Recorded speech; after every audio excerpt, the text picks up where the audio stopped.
All right, I'm Drew. This is a presentation called How to Make Android's Bootable Recovery Work for You. So, nice to meet you. I'm a security consultant for NCC Group, formerly Monsanto Security. I focus primarily in mobile security and research.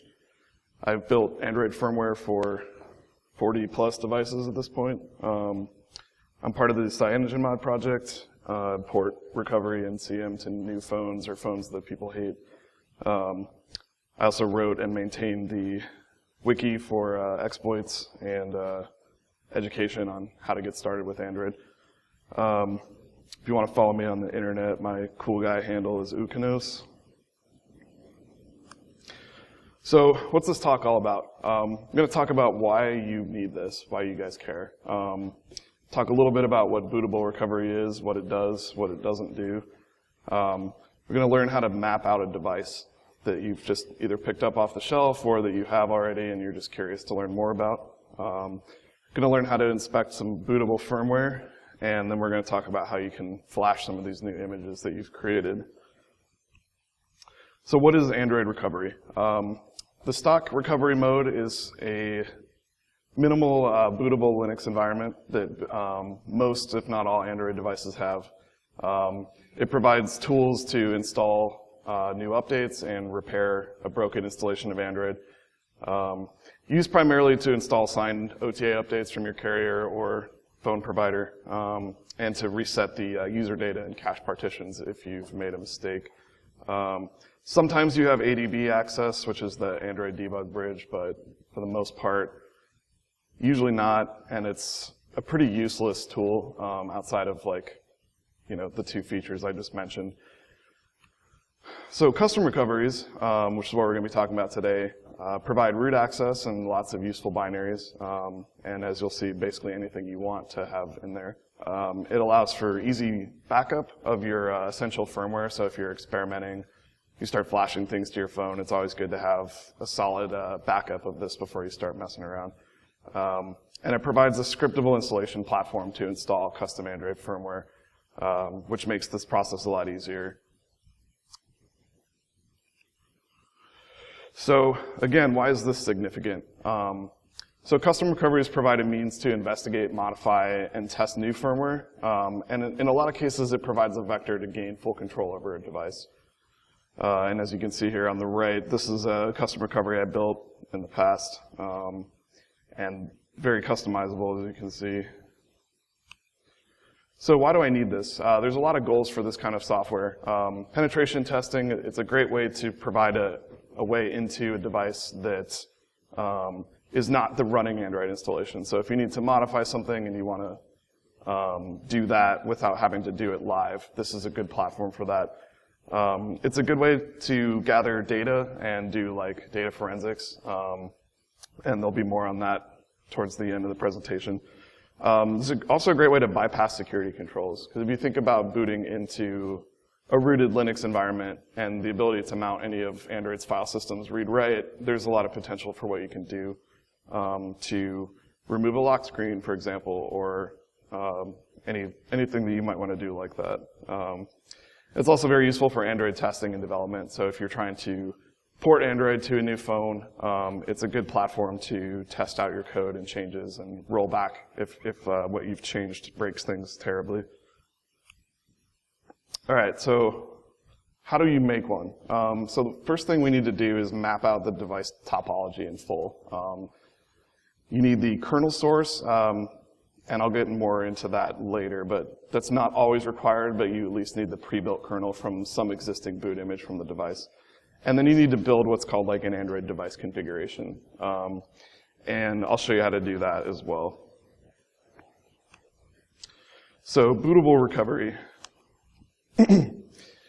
Excuse my shitty Jurassic Park joke here. I started to get into this because I realized, wow, this is just a little Linux environment. I know how to do this already. So I had a good stepping stone to get involved with this kind of thing. Every device is really a unique snowflake, as they say. You really cannot trust that even a device that's named the same thing but sold in different areas will have the same layout. Actually, you're going to find that that's really never all that true. OEMs have kind of gone out of their way lately to make this more standardized, which is good. But you know, the canonical example I always give is like the Galaxy S2. There's probably 14 or 15 different versions of that phone. So just calling something by the sales name is never a good idea, and it's a terrible idea to assume that the partition layout's the same because this is how you brick a device permanently. So it's important to kind of treat these things as like everything is a new platform you've never seen. So the parts and structure of Android recovery. I'm going to talk about the main types. There's a lot of variants you see out there, but for the most part, probably 80% of like devices in the wild use the typical Android boot image, which consists of an Android boot header that we'll look at in a few, your kernel, and an initial RAM disk. There's also the init ramfs style, which Samsung pretty much was the lone wolf on this one, and they stopped doing this because it's crazy. But essentially what this is, the RAM disk is burned into the kernel itself instead of being part of an image, and essentially shares a single partition. So you have to flash an entire new kernel if you want a custom recovery, which, if you understand the point of recovery, is very stupid because you've broken your ability to boot the phone normally if you want to flash something custom and it doesn't work. So, you know, it sort of bypasses the whole idea of recovery, and they stopped doing this around the time the Galaxy S3 came out to the market. And then this is pretty much Sony has the same idea as what Samsung used to do, except it's actually an image instead of just the kernel itself, but it's a single partition. And this was essentially done originally just to save space, but now that we have very cheap storage in phones, Sony still persists to do this. So you'll see some variations like this out there in the wild. Here's a look at the most typical one, the initial RAM disk image. And, you know, kind of as I said there on the left, this is the basic structure of the image. And then 10 and 11, I've starred here. This is something new that people have started to do by attaching what's called like a DTB blob to this image at the end. This is the device tree, binary device tree blob, as they call it. And the idea behind this is that you know, if Samsung releases a Galaxy Note 4, for example, and it's in a few different markets, the base image is going to be the same now, but the things that make the variants unique are going to be contained in something like a DTB. So you need to attach this to your image or you will get a terrible black screen and tears. So make sure if your image uses one of these that you snag these and reuse them. So the initial RAM disk, or the ramfs, loads a temporary root file system into memory, just like you would on a Linux box.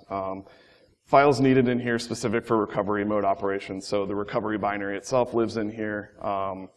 Usually you'll have BusyBox and a whole mess of symlinks back to BusyBox for like GNU tools that you might need. Init scripts and the init binary itself live in this image as well. Other images, other firmware, I've seen some insane things in some of these images, so you'll have fun kind of taking these apart, I think. And these can kind of be rebuilt or modified to include more tools and extend functionality.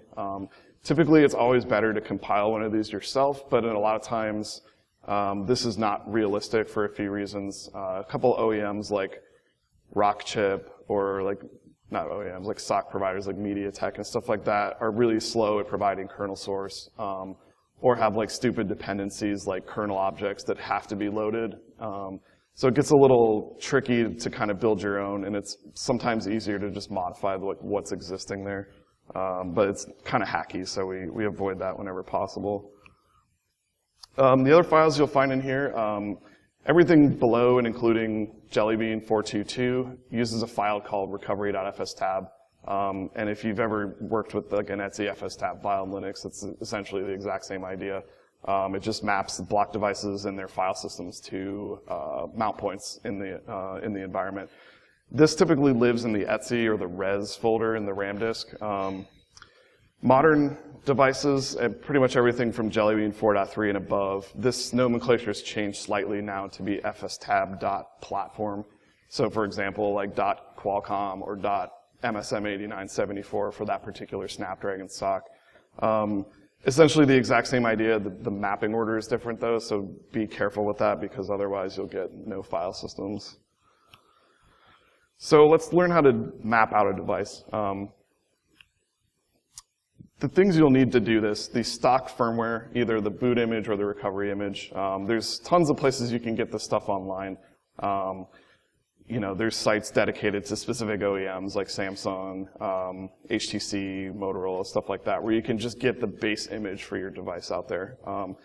However, a lot of times that's not always possible, so we need to pull it off the device, which is going to require root to use DD or something like that. And we'll see how that's possible on closed environments shortly.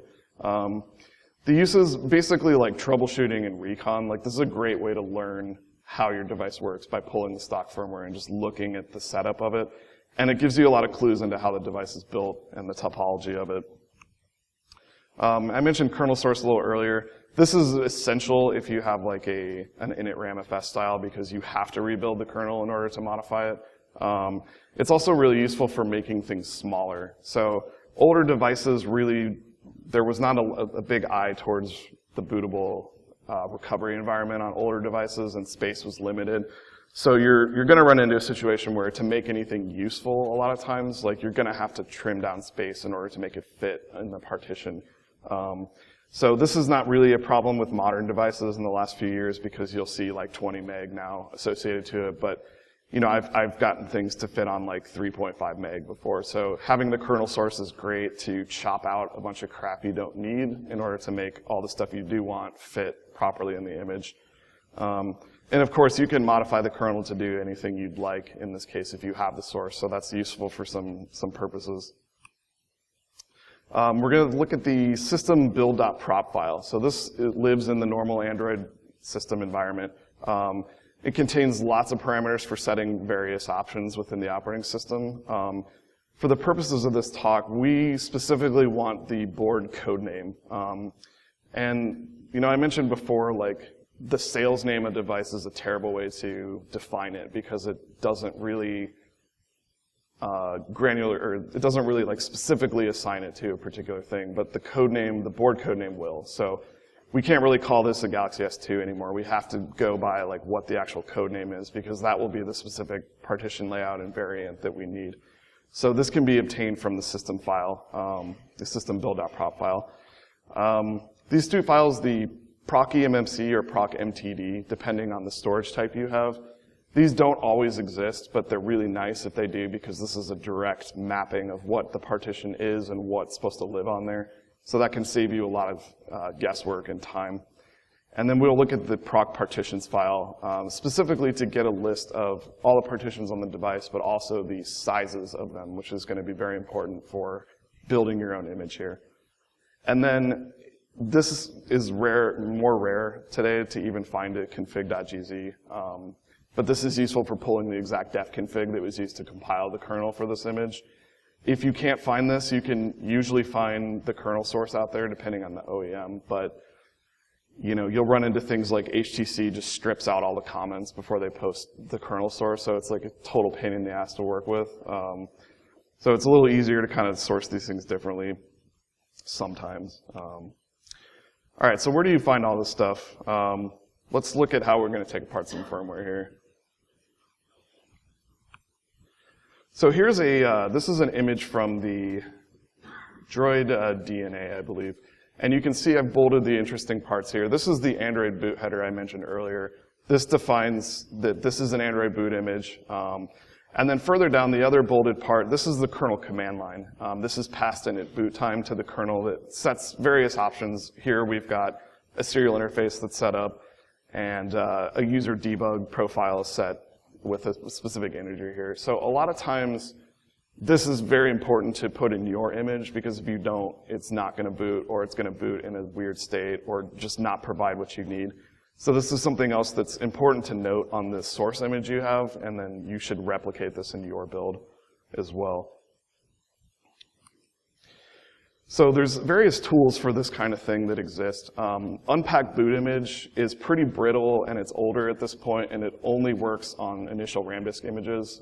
So luckily that's the majority of things you'll find, but this thing will fall on its face pretty fast if you run into any issues. So you'll get seg faults, stuff like that. So the first command here is just basic usage of this. The input file is your firmware, the output file is whatever you want. And then you zcat the ramdisk that it's extracted from it, pipe it to CPIO, and this will explode out the ramdisk and give you all the files of this boot image. And that's the stuff that we care about and that we're interested in.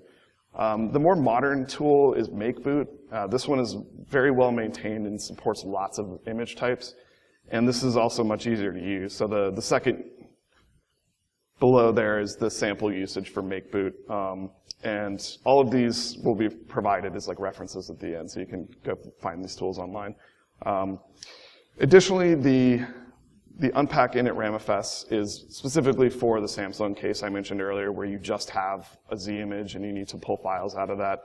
This is a little shell script just to do that for you. And failing that, good old binwalk can help you here as well in conjunction with DD. So if you just binwalk an image and you see where the ramdisk is, you can extract just that from the file using something like binwalk. You'll probably have to use a combination of some tools depending on the device in question here. So here's a sample output of MakeBoot. This is on the Galaxy Note 3. So I've bolded some interesting things here that you might want to pay attention to if you're building some of these things. So the kernel page size is very important. This has to be set right or you'll not get to space. You won't have any boot at all. More importantly, I think, though, the ramdisk offset is very important because now that partitions are larger and you're building custom images, it's not going to be able to find the ramdisk properly at boot time unless you set this, and you're just going to have a terrible failure for boot there. So this needs to be set properly to offset exactly where your ramdisk is. And then I sort of mentioned the DTB image earlier, as well as the kernel command line. These must be accounted for when you're building your own images.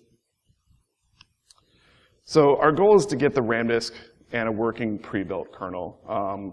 You know that the pre-built is going to boot the phone, so it's a good place to start there because they gave you this file already and you know that it boots. So it's better to start with a pre-built and then move into a custom kernel if you'd like. The ramdisk itself contains init scripts, custom scripts, and binaries that we need and we want in order to make this thing function properly. And this is also a great place to find bugs and a great way to find exploitation vectors for a device. And we'll see a little bit more about that coming up here.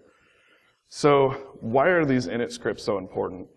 As I mentioned, this is like an amazing source of bugs. People make terrible, sloppy mistakes in these files, especially on older devices.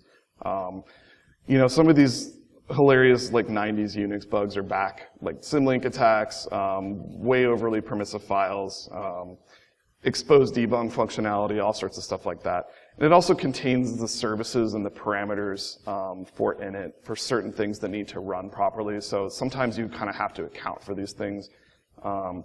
Everything is a hack in these, so like sometimes you just have to do what they're doing in order to make things work properly.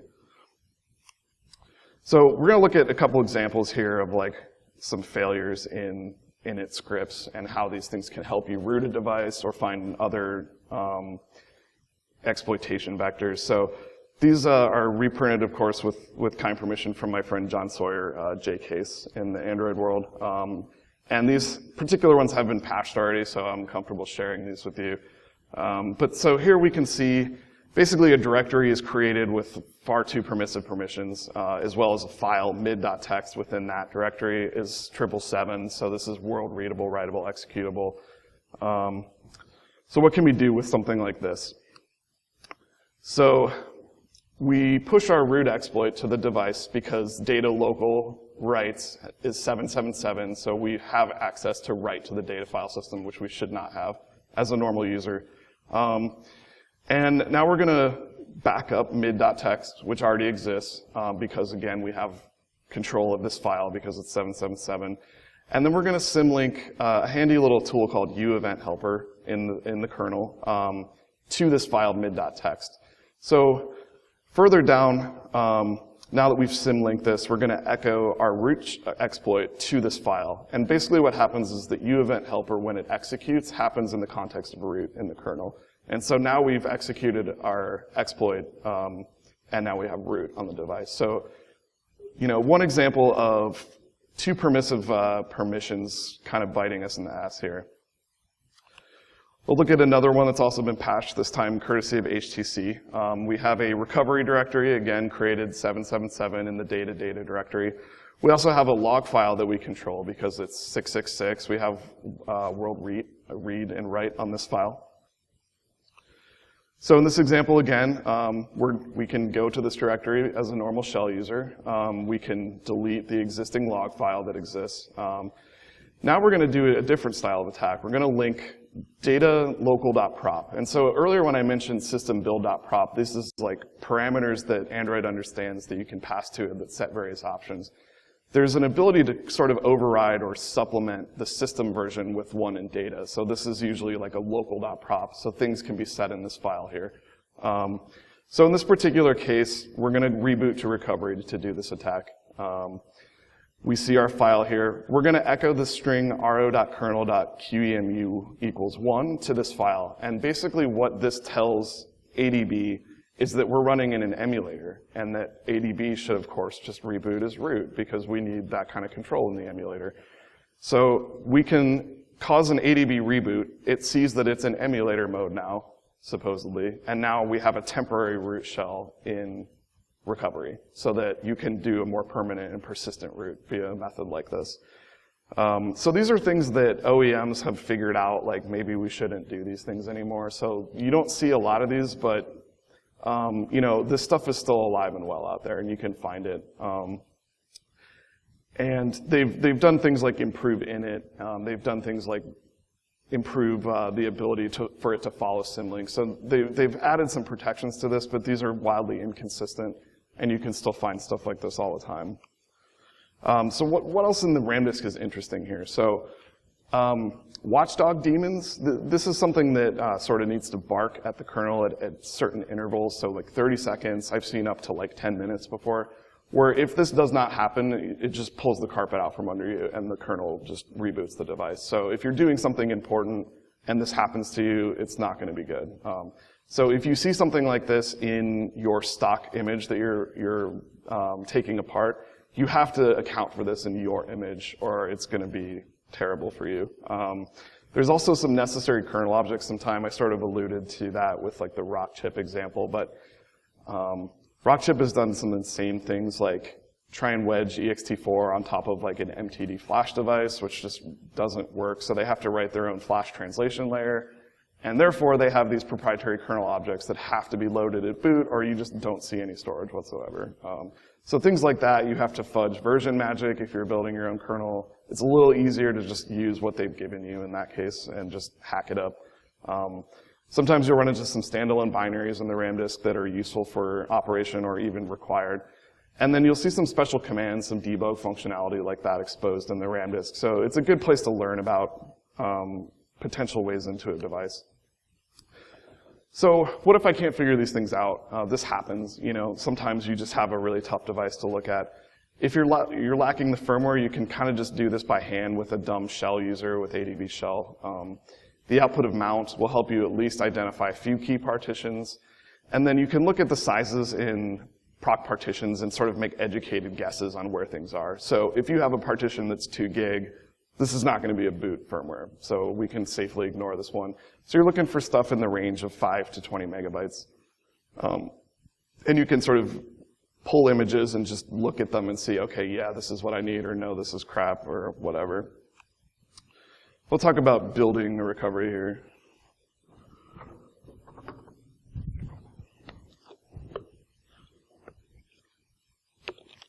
So the Android build system is based on a meal ordering concept. Similar to if you like drive up to McDonald's and you have the 1 through 10 combo options, as they call it. So every device is a unique combo meal, as we say, and sometimes these combos can inherit from each other. So if you have, let's say, a device that has lots of variants, there'll probably be a common combo that these all inherit and make files from. And then the variant will have very small specific changes that happen. So sometimes you need to account for this. And the whole point of this is that we're building a new combo. We're going to put your favorite sandwich on the menu now. So how do we do this? You need something like CyanogenMod source. You can use the Android open source project source. Like any Android source you can find will do the job here. This will all come with bootable recovery. You're going to need something like Linux or OS X. You could do this in Windows via Cygwin if you really hate yourself, but I don't recommend that. And sort of all the info we've been talking about, all the stuff we've gathered earlier, you're going to need to build here. So there's a handy file that comes in the Android source called make_vendor. And make_vendor takes 3 parameters, and it builds you a basic combo. So here we see the example usage. The first parameter is the OEM, so this could be Samsung, Motorola, HTC, Sony, whatever. The second is the code name we found, the board name, the specific identification for this device. And the last is any bootable firmware. This could be a boot image, it could be the recovery, doesn't matter. Make_vendor will take this, explode it out, and build you the combo and set up sort of all the mount points that you're going to need and all of the specific parameters. Unfortunately, make_vendor is terrible, and it's going to be incomplete and wrong. So it's going to help you get right off the ground and get you a skeleton config, but you're going to need to edit basically everything that it produces, or you're not going to get a good compile. So for the purposes of this specific talk, we're only going to reference these 3 important make files. There's lots of other things that happen here, but again, limited time here. So the board config, the fstab file, and the device codename make file. So here's an example, again, of the Droid DNA. I've marked the files that make_vendor creates with an X here so that you can see kind of what's generated. But there's plenty more files in a device config. And again, for the scope of this, we're only going to focus on recovery. But this is going to grow exponentially the more you start hacking on a device. The board config contains all the essential information about your device's board, the SoC, CPU, various hardware, Wi-Fi, Bluetooth, stuff like that, and some weird device-specific oddities sometimes. This is going to require the most modification, and it's going to continually evolve the further in the process you get. So this is something you're going to have to continually edit and hack up. And we're only going to talk about the very basic necessities to get recovery off the ground here today. So here's 2 parameters to pay attention to. I sort of alluded to this earlier with the ramdisk offset. The first command is deprecated after Jelly Bean 4.1 and in favor of the new one, which is make boot args. But this is going to be used to force a ramdisk offset for you.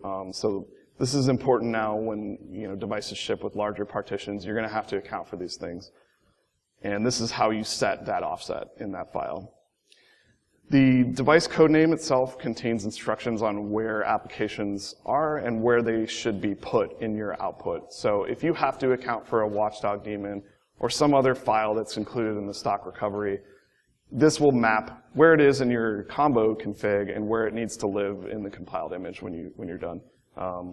And again, this is essential for replicating OEM hacks and specific oddities that you see out there. So now we're going to build it. So we use lunch because we have this whole hilarious combo idea. You're going to load some environment variables here. You're going to call lunch on your combo config, and then you can call make. There's lots of make targets. I would say just read the make files if you're interested in other things. For the purposes of this is the initial ramdisk, very typical Android boot image. So recovery image is the name of that target. That's what we want to build here. Test it. Before you even attempt to flash this to your device, take it apart with the same tools we just talked about with the stock one, and you'll save yourself a lot of hassle because you can notice problems immediately and then not waste a flash cycle and or break your device in a lot of cases. So make sure that the kernel's there, make sure the offsets are proper, make sure that the DTB exists in the right place, stuff like that. And again, compare to the stock image, compare to what we just took apart, and make sure that these things line up properly. And then, of course, make sure it fits, because if you build something larger than the partition, you're going to have a bad time if you flash that. So some common issues. This is what it feels like to build one of these sometimes. You just mash the keyboard until it works. But you're not going to get a boot on the first try. It's very rare. More realistically, you're going to get some failures here. So again, common things, ramdisk offset or the kernel page size is wrong.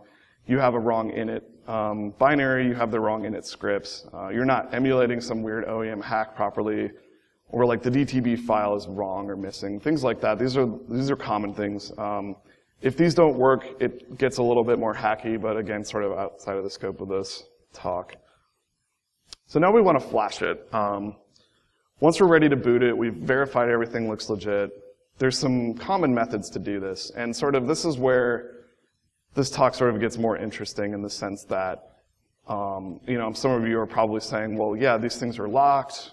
Maybe we can find a root exploit, but that doesn't always help us in some cases, flashing these images. So here's some things that, are provided by some OEMs that just sort of fall short in the security context. So of course, DD is a good way to flash this if you have root and there's no additional write protections on the device. For hints on that, kind of refer back to the init script portion of this talk. The flash image binary is pretty much for MTD flash devices. This is largely deprecated now. No one really uses this anymore except on low-end gear. We're going to talk about ODIN and Heimdall, and specifically download mode, which is provided by Samsung devices. And hopefully that scares some of you a little bit. We're going to talk a little bit about fastboot. Some of you may already be aware of that. This is various implementations of this across different devices. And then we have a newcomer to the game from LG, Laugh, which is a good title for it because it's terrible. So we'll look at these things coming up here. So download mode from Samsung is a special boot mode that you can put your device in that is completely permissive and sucks down any raw image that you flash to the device without very much verification at all. There are a handful of models sold only in the US on Verizon and AT&T, which actually enforce the signature checks on the boot image. So the big flagships on those two carriers at this point are kind of dead in the water. Everything else, including all international models, ships with this mode and just sucks in whatever you provide it. So when they say, like, if you lose physical access to a device, consider it compromised, like, here's a very specific and exact reason why this is possible. So I sort of mentioned download mode is a specific a specific Samsung bootloader interface that's shipped on all their devices. It requires very specific naming of the images in order to flash properly. Internally, Samsung uses a tool called ODIN to interact with this device and flash firmware. This is a Windows-only closed source application that's leaked from like internal Samsung, and it is terrible. And so here's a picture of this software. Sometimes you need this. Some devices just will not talk to anything but ODIN. But I would avoid this software if at all possible. And there's an alternative, luckily, to this called Heimdall that we'll talk about here in a second. But download mode, and specifically ODIN, requires a U-star formatted tar archive containing the exact name of the image that you want to flash. And sort of hilariously, this is something you can't really natively create in Windows that requires a Windows-only application to flash. So it's kind of a weird scenario. But if you want to make your own, here's how to do that. Create your U-star formatted tar archive. ODIN sometimes gets cranky if there's no checksum. It's always better to just do this because it'll work either way. But a lot of times ODIN won't pass a file if it doesn't check out its checksum. So here's how to attach one. And you sort of rename this file tar.md5, and then you can flash it in ODIN. Luckily, a guy in Australia called Ben Bootable reversed how ODIN works and created a program called Heimdall. And this is a cross-platform application that you can compile on any computer you'd like. It's capable of writing raw images and does not care at all about what they're called. So this is much more extendable and flexible, and it's easier to use than ODIN. And we like this. But this does not work on all devices. Sometimes there's some weird boot logic that just doesn't handshake properly, and you have to fall back to something like ODIN. So stand up a Windows VM if you need to, I guess. So obviously, in the description of this, you guys can tell why this is terrible, right? This is overly permissive. Most devices allow direct write access, except for like the few models I mentioned on US carriers. Newer protections exist for this, but they're very inconsistently applied and really don't even exist internationally, which is the majority of the phones that they make. So if you leave your phone at a Starbucks or something like that and you don't have user data encryption, you're pretty much boned. So be careful with that. We're going to talk a little bit about fastboot mode. This is more common. This is found on Nexus, HTC, Sony, Motorola, like any big OEMs like this provide that. This is also great for testing an image if you're doing, just straight up recovery building, because you don't actually have to write this to the flash. You can use fastboot boot and it'll boot it off your machine and load it into memory. Saves you a flash cycle, saves you from overwriting a working file. And unfortunately, unlocking the bootloader to use fastboot most often, but not always, erases the user data partition. That is unless you're using something with published CVEs and problems, like Little Kernel. So Little Kernel is a Qualcomm bootloader. It's shipped on lots and lots of devices. And there's been some pretty serious problems with this. So I've called out these CVEs. You can research these. Most of these have been patched at this point on shipping devices, but Android, kind of, when a device comes out, a lot of times it's just abandoned. It doesn't get updates. So these things live for a very long time in the wild. So the first one, the fastboot just forgot to check the signature. Great job. So you could put whatever you want there and it just takes it. The second one's more interesting. It uses like the kubroot RSA attack to forge your own signature. So you can sort of apply a different signature check and build your own image and have it pass their verification. This is a very complicated one, so definitely follow up on that on your own and read how that one works. And the newcomer here is the improper partition bounds checking when you're flashing a sparse image. So when you flash a system image, it doesn't really check where the sparse image ends, and so you can actually write past the boundary of where you're supposed to. This is pretty recent, and it's been patched already in their source, but again, these things live for a very long time. We mentioned download mode already. This is a good way to flash this, and I'm going to talk about LAF now. And of course, there's always things out there that are not covered in here. So LAF mode is a bootable partition named LAF found on many, many modern LG devices, including the Nexus 5, which was very interesting to me. It's a special boot mode similar to how you would get into download mode or recovery. You sort of do the death grip, as you call it, hold a certain button combination at boot time, and you get the phone to boot to something else. Communication with this is via a binary called send command. This is a Windows-only utility right now, but somebody has ported this to other platforms via Python now so that you can call this in whatever environment you live in.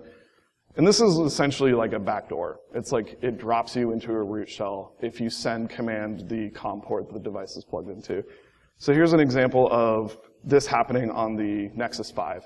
You boot into this mode, send one command, and now you have a root shell on this device. So this is very interesting that something like this is shipping, especially on like a modern Nexus device, but these are the reasons that building one of these images is important and provides you a way to like actually exploit a device and write to it like in this fashion. We're going to talk a little bit about a program called Frost, and this is sort of linking back to the forensics things that I mentioned you could probably use a recovery for. This stands for the forensic recovery of scrambled telephones, and a pair of German guys built a custom recovery, similar to like what we just talked about building, based on the Clockwork mod source, that provides the retrieval of encryption keys and things stored in RAM. And so this is kind of an interesting attack, and it's quite literally a cold boot attack. They discovered that if you freeze a phone after it's on and you've recovered it, and you put it to around 10 degrees Celsius, it slows the degradation of RAM content enough that it's possible to recover some of these things if you very quickly remove the battery and put it back in and get it to boot to your custom recovery. It uses a binary called AES keyfind to just snag AES keys out of RAM, so you can recover like a, your pin pattern passcode key via a method like this. So you can do this live from the recovery, or you can use Frost to do a memory dump of the RAM contents to your PC. Then you can search for these later. This requires sort of a contrived example, but it's an interesting way that it's possible to actually recover some of these pieces of information from RAM. And they actually executed this against the Galaxy Nexus, which is quite an old phone at this point. And it sort of requires the ability to quickly remove a battery. So on a lot of modern devices that you can't do that on, you're going to have to find some other way to short the power very quickly, which in a lot of cases means taking this thing apart. So not a super useful thing, but there are still lots of phones that ship with removable batteries, so it's something to think about there. So new protections. What are people doing about this? So now we have things on modern devices like init contexts. So things that happen in init scripts no longer just blindly happen as root. They're segmented to different user groups. So things execute, maybe you find some terrible permissions, but it's for a user that's useless to you. It doesn't actually help you in the exploit vector. So things like that are happening. Samsung and other OEMs have protections like Knox or Secure Boot coming out for more and more models. Unfortunately, Knox really doesn't matter on most devices because it'll just trip a flag, but that's it. It's a nag. It doesn't really actually prevent you from doing these things. With the release of Android Lollipop, Google provided a way, if you have a trusted execution environment like TrustZone or any manufacturer specific thing like that, to actually wrap the device key with the burned-in TrustZone key. So this prevents you from attacking off the device, because you have to now actually try and brute force on the device in order for this T to unwrap the device key. So in a lot of, previous to this, you could dump the contents of user data off the phone and just try and brute force a PIN or passcode, stuff like that. They've definitely turned SE Linux up to 11 on newer releases like Lollipop. And there's new system protections like they just don't let you see into /dev anymore. So this hurts you a little bit in terms of figuring out how a device works, but it just slows you down. It doesn't actually really prevent anything. There's new concepts like DM Verity, and I say new because I haven't yet to see this in the wild, but they've provided this at least at KitKat. And this provides you a way to sort of like create a SHA-1 hash for each block of the system partition, and if any of those don't line up at boot time, it just won't boot. So things like keeping persistent root by writing to system are damaged in some sense by this because it'll see that you've modified it and just kill your ability to boot. Unfortunately, this is completely controlled by the kernel, so I've shown you many ways that you could just completely overwrite the kernel and turn that off if you'd like, so really not that great of a protection here. And of course, the sad face for force encrypt. This is something that supposedly shipped with Lollipop, and then Google did a 180 and decided, we're not going to do this anymore or force it in this version of Android. So the Nexus 6 and the Nexus 9 shipped with this. Nothing else running Lollipop really forces encryption, user data encryption anymore. So I would recommend at least that you encrypt user data if you care all about the data on your device. But I think we've shown enough examples of why this really isn't enough, because if you can control the kernel or other parts of the file system, you can kind of get around these things with something like an evil maid attack. So if you want to get started with this stuff, GitHub is definitely your friend. Somebody has probably already done the hard work for you. So if you have a device you want to investigate more, hit up GitHub. Device configs are all over the place.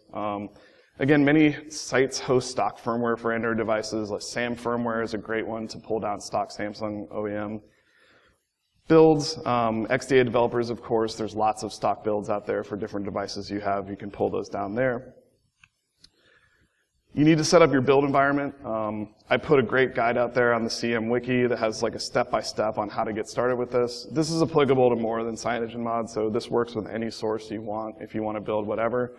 The steps are largely the same, and it tells you sort of how to get all the packages you need for your build environment. Definitely review the links in the reference section. There's a lot of interesting CVEs out there. There's some tools I linked. And if you want to stay up on the latest that's happening in Android security, the DroidSec group is great. That's something I'm part of. There's an IRC channel on Freenode. There's a website. All the really interesting attacks kind of get talked about in here in real time. So if you find something or you're interested to follow up more, this is a great community if you're interested in that kind of stuff. So here's the references you guys can follow up on at your leisure.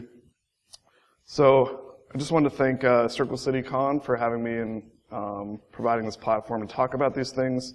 Here's all my contact information if you want to hit me up on Twitter. I have lots of device configs on my GitHub if you want to get started with like a common device here. Here's other ways to contact me. So thanks again, and just wanted to open up any questions you guys might have.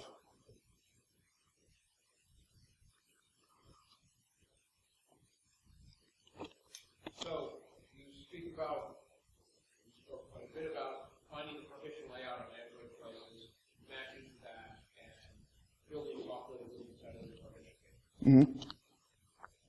Is there any work being done in Android around the partitioning around some other layout? Is that a valid move? Is that madness? Is that a dark raffle in the lowdown? It's a little bit of both. There's definitely work involved in that. It's very easy to completely destroy your device doing that, but it is possible, and a lot of people have done that, especially on older devices that give systems such little space, but then there's partitions that have tons of space that's unused. So people have tried to extend their system partitions to get a little bit more life out of their device.